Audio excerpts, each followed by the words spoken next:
வணக்கம். இது people English series. இந்த வீடியோல நாம மிக்சட் கண்டிஷனல்ஸ் பத்தி தெரிஞ்சுக்க போறோம். இஃப் வச்சு zero conditional, first conditional, second conditional and third conditional பத்திலாம் நம்ம ஏற்கனவே வீடியோ போட்டிருக்கோம். அதுலயும் குறிப்பா நீங்க செகண்ட் அண்ட் தேர்ட் கண்டிஷனல பார்க்கலன்னா அந்த வீடியோவை பார்த்துருங்க. ஏன்னா நம்ம இந்த வீடியோல மிக்சட் கண்டிஷனல் அப்படின்னாலே செகண்ட் அண்ட் தேர்ட் கண்டிஷனலை கம்பைண்டா யூஸ் பண்ண போறோம். ஸோ நம்ம ஃபர்ஸ்ட் செகண்ட் கண்டிஷனலோட ஸ்ட்ரக்சர் எப்படி, தேர்ட் கண்டிஷனலோட ஸ்ட்ரக்சர் எப்படி இருக்கும் அப்படின்றத பார்த்துடலாம். பொதுவா நாம செகண்ட் கண்டிஷனல இல்லாத ஒண்ணு இப்படி இருந்தா அப்படின்னு சொல்றதுக்கு நம்ம யூஸ் பண்ணுவோம். நான் ஒரு பறவையா இருந்தா பறப்பேன். நான் ஒரு பணக்காரனா இருந்தா ஒரு கார் வாங்குவேன். இந்த மாதிரி சொல்றதுக்கு நம்ம செகண்ட் கண்டிஷன்ல யூஸ் பண்ணுவோம். இது கம்ப்ளீட் இமேஜினேஷன் அப்படின்றத சொல்றதுக்காகவே நம்ம இஃப் கூட பாஸ்ட் டென்ஸை யூஸ் பண்ணுவோம். அண்ட் மெயின் கிளாஸ்ல would பிளஸ் verb இல்லைன்னா would be plus verb plus ing இந்த மாதிரி நம்ம யூஸ் பண்ணுவோம். தேர்ட் கண்டிஷனல பொறுத்த வரைக்கும் பாஸ்ட்ல நடந்த ஒரு விஷயம், அந்த விஷயத்துல ஒருவேளை அது இப்படி நடந்திருந்தா அப்படின்னு வேற மாதிரி சொல்றதுக்கு, ஒருவேளை அது இப்படி நடந்திருந்தால் இப்படி இருந்திருக்கும், இந்த மாதிரி சொல்றதுக்கு தான் நம்ம வந்து தேர்ட் கண்டிஷனல் யூஸ் பண்ணுவோம். இதுக்கு இஃப் கூட நம்ம பாஸ்ட் பெர்ஃபெக்ட்டை யூஸ் பண்ணுவோம். மெயின் கிளாஸ்ல would have பிளஸ் v3, நெகட்டிவா இருந்தா wouldn't have பிளஸ் v3 இந்த ஸ்ட்ரக்சரை நம்ம யூஸ் பண்ணுவோம். மிக்சர் கண்டிஷனல்ல நம்ம இந்த செகண்ட் கண்டிஷனல்ல இஃப் கிளாஸ் கூடயும் would have plus v3 main கிளாஸ்லயும், அதே மாதிரி இஃப் கிளாஸ்ல தேர்ட் கண்டிஷனலையும் மெயின் கிளாஸ்ல would பிளஸ் verb இந்த ஸ்ட்ரக்சரையும் கம்பைன் பண்ண போறோம், மிக்ஸ் பண்ண போறோம். ஸோ அதுதான் நம்ம வந்து மிக்சர் கண்டிஷனல் சொல்றோம். இங்க ஒரு ஆரோ மார்க் போட்டு காமிச்சிருக்கோம் நம்ம. If plus simple past tense and main கிளாஸ்ல would have பிளஸ் v3 அப்படி இருந்தாலும், இல்ல இஃப்ல பாஸ்ட் பெர்ஃபெக்ட் மெயின் கிளாஸ்ல would வச்சோ சொல்றப்போ நாம அதை மிக்சர் கண்டிஷனல்னு சொல்றோம். ஃபர்ஸ்ட் ஒரு எக்ஸாம்பிள் எடுத்துக்கலாம். எதுவும் சமைக்கல அப்படின்னா, எனக்கு நல்லா சமைக்க தெரிஞ்சா நானே டின்னரை சமைச்சிருப்பேன். எனக்கு சமைக்க தெரியாது அப்படின்றப்போ, எனக்கு நல்லா சமைக்க தெரிஞ்சா அப்படின்றது ஒரு இமேஜினேஷன் இல்லையா? ஸோ நான் ஒருவேளை பணக்காரனா இருந்தா, நான் ஒரு பறவையா இருந்தா, இந்த மாதிரி தான் எனக்கு நல்லா சமைக்க தெரிஞ்சா அப்படின்னு சொல்றதும். ஸோ அதனால தான் நம்ம இஃபோட நம்ம பாஸ்ட் டென்ஸ் யூஸ் பண்ணியிருக்கோம்.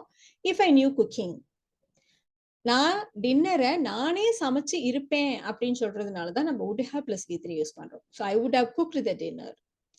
If I knew cooking, I would have cooked the dinner myself. If I knew cooking, I would have cooked the dinner myself. இப்போ ஒருத்தவங்க ஒரு பொருளை வாங்கியிருக்காங்க, காமிச்சிருக்காங்கன்னா, இதுவா நானா இருந்தா இதை வாங்கியிருக்க மாட்டேன் அப்படின்னு நம்ம சொல்லுவோம். நானா இருந்தா இதை வாங்கியிருக்க மாட்டேன் அப்படின்னு நம்ம சொல்ல போறோம். ஸோ ஆப்போசிட்ல உள்ளவங்களோட இடத்துல நம்மளை வச்சு சொல்றோமா, இல்ல வேற யாரோ ஒருத்தவங்க என்ன அவன் அதை வாங்கியிருக்கான், நானா இருந்தா அதை வாங்கியிருக்க மாட்டேன் அப்படின்னு சொல்றதோ, ஸோ எதுவா இருந்தாலும் நானா இருந்தா அப்படின்னு சொல்றதுனால நம்ம இஃப் ஐ வேர், நான் இப்ப வேற ஒருத்தரை நம்ம மென்ஷன் பண்ணி அவன் வாங்கியிருக்கதை நான் வாங்கியிருக்க மாட்டேன் அப்படின்னு சொல்றதா இருந்தா இஃப் ஐ வேர் ஹிம். இப்ப நீ வாங்கியிருக்கதை நான் வாங்கியிருக்க மாட்டேன் அப்படின்னு சொல்றதா இருந்தா இஃப் ஐ வேர் யூ, இந்த மாதிரிலாம் நம்ம சொல்லுவோம். So if I were you, I wouldn't have bought this. If I were you, I wouldn't have bought this. If I were him, I wouldn't have bought this. இந்த மாதிரிலாம் நம்ம சொல்லலாம்.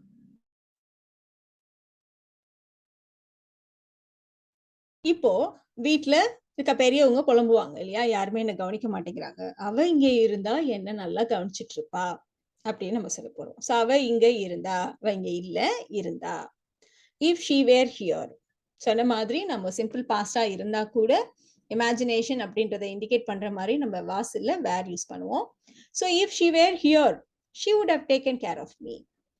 If she were here, she would have taken care of me. இப்போ நாம if கிளாஸ்ல third conditional, main கிளாஸ்ல second conditional இந்த மாதிரி நம்ம சொல்ல போறோம். பொதுவா இஃப் கிளாஸ்ல தேர்ட் கண்டிஷனல் அப்படின்னாலே எப்போ நடக்கும், முன்னாடி நடந்த ஒரு விஷயம், அந்த விஷயம் இப்படி நடந்திருந்தா இது இப்படி இருக்கும் அப்படின்னு சொல்றதுக்கு தான் நம்ம தேர்ட் கண்டிஷனல் யூஸ் பண்ணுவோம் இல்லையா? சோ முன்னாடி நடந்த ஒரு விஷயத்துல இப்படி நடந்திருந்தா அப்படின்னு சொல்றதுக்கு தான் நம்ம இஃப் கூட பாஸ்ட் பெர்ஃபெக்ட் யூஸ் பண்ண போறோம். மெயின் கிளாஸ்ல இப்போ நாம இப்போ எப்படி இருக்கும் அப்படின்றத சொல்ல போறோம். அதனாலதான் நம்ம ப்ரெசென்ட் டென்ஸ் நீங்க போட்டிருக்கோம். பட் ப்ரெசென்ட் டென்ஸ்னா கூட நம்ம யூஸ் பண்ண போறது would பிளஸ் verb இல்லைன்னா would be plus verb plus ing இந்த ஸ்ட்ரக்சர் நம்ம யூஸ் பண்ண போறோம். ரொம்ப காமனா நம்ம சொல்றது, ஏற்கனவே எலக்ட்ரிசிட்டியை கண்டுபிடிச்சிட்டாங்க, பட் எனக்காவது கரண்ட் இல்லைன்னா நம்ம சொல்லுவோம், இந்த கரண்ட்னு மட்டும் ஒண்ணு இல்லைன்னா, இது யாருமே கண்டுபிடிக்கலன்னா நம்ம வாழ்க்கை எப்படி இருக்கும் அப்படின்னு நம்ம சொல்லுவோம் இல்லையா? சோ பழசுல ஏற்கனவே கண்டுபிடிச்ச விஷயத்த ஒருவேளை கண்டுபிடிக்காம இருந்திருந்தா அப்படின்னு சொல்றதுனாலதான் நம்ம இஃப் கூட தேர்ட் கண்டிஷன்ல யூஸ் பண்றோம். சோ இந்த இடத்துல தே அப்படின்றது ஒரு டம்மி சப்ஜெக்ட் தான். சோ யாருன்னு சொல்லாம யாருமே கண்டுபிடிக்காம இருந்திருந்தா அப்படின்ற மாதிரி சொல்றதுனால, if they hadn't invented electricity, past perfect. Had plus V3. Negative என்றதுனால hadn't plus V3. If they hadn't invented electricity, life would be difficult. இப்போ இந்த நிமிஷம் லைஃப் ரொம்ப கஷ்டமா இருக்கும். அதனால தான் நாம life would be difficult அப்படின்னு நம்ம சொல்லியிருக்கோம். If they hadn't invented electricity, life would be difficult. Teacher கிளாஸ்ல கொஸ்டின் பண்றாங்க, பதில் தெரியலனா நீ ஒழுங்கா படிச்சிருந்தா இன்னைக்கு ஆன்சர் தெரியும் அப்படின்னு சொல்லுவாங்க. இப்போ நான் கேட்கிறப்போ உனக்கு ஆன்சர் தெரியும். If you had studied well, you would know the answer now. If you had studied well, you would know the answer now. யாராவது நமக்கு ஏதாவது ஒரு அட்வைஸ் பண்ணியிருப்பாங்க, பட் அதை நம்ம கேட்டிருக்க மாட்டோம். ஸோ நான் உன்னோட அட்வைஸை கேட்டிருந்தா இப்போ இந்த சிக்கல் எனக்கு இருந்திருக்காது அப்படின்னு நம்ம சொல்ல போறோம். ஸோ உங்களோட தான் நான் முன்னாடி கேட்டிருந்தா, பாஸ்ட்ல நான் கேட்கல, அதை கேட்டிருந்தா, இப்போ இந்த நிமிஷம் பிரசன்ட்ல எனக்கு இந்த பிரச்சனை இருக்காது அப்படின்னு நம்ம சொல்ல போறோம். If I had heard your advice, if I had heard your advice, I wouldn't be in trouble now. If I had heard your advice, I wouldn't be in trouble now. இப்போ எனக்கு இந்த பிரச்சனை இல்லை. இந்த எக்ஸாம்பிள் ரொம்ப காமனா நம்ம சொல்ற ஒரு டயலாக். நாம ஏற்கனவே ஒரு இடத்த பார்த்திருப்போம், ஒரு லேண்டை பார்த்திருப்போம், அதை வாங்கியிருக்க மாட்டோம்.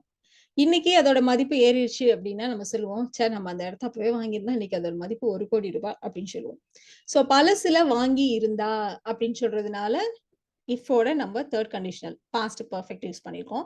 இன்னைக்கு அதோட மதிப்பு 1 கோடி ரூபாய் அப்படின்னு சொல்றதுனால நம்ம சிம்பிள் பிரசன்ட் நீங்க சொல்றோம், பட் ஆனா அதோட ஸ்ட்ரக்சர்ல நம்ம would be இப்படி நம்ம யூஸ் பண்றோம், அப்படி இருக்கும் அப்படின்னு சொல்றதுனால. If we had bought that land, if we had bought that land, it would be worth 1 crore today.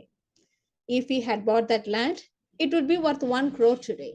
So இந்த வீடியோல நாம செகண்ட் அண்ட் தேர்ட் கண்டிஷனலை கம்பைண்டா, if கிளாஸ்ல செகண்ட் கண்டிஷனலையும் மெயின் கிளாஸ்ல தேர்ட் கண்டிஷனலையுமோ, இல்ல if கிளாஸ்ல தேர்ட் கண்டிஷனலையும் மெயின் கிளாஸ்ல செகண்ட் கண்டிஷனலையுமோ யூஸ் பண்றது எப்படி அப்படின்றத தெரிஞ்சுக்கிட்டோம். இந்த வீடியோ உங்களுக்கு யூஸ்ஃபுல்லா இருக்கும்னு நினைக்கிறேன். Thank you so much.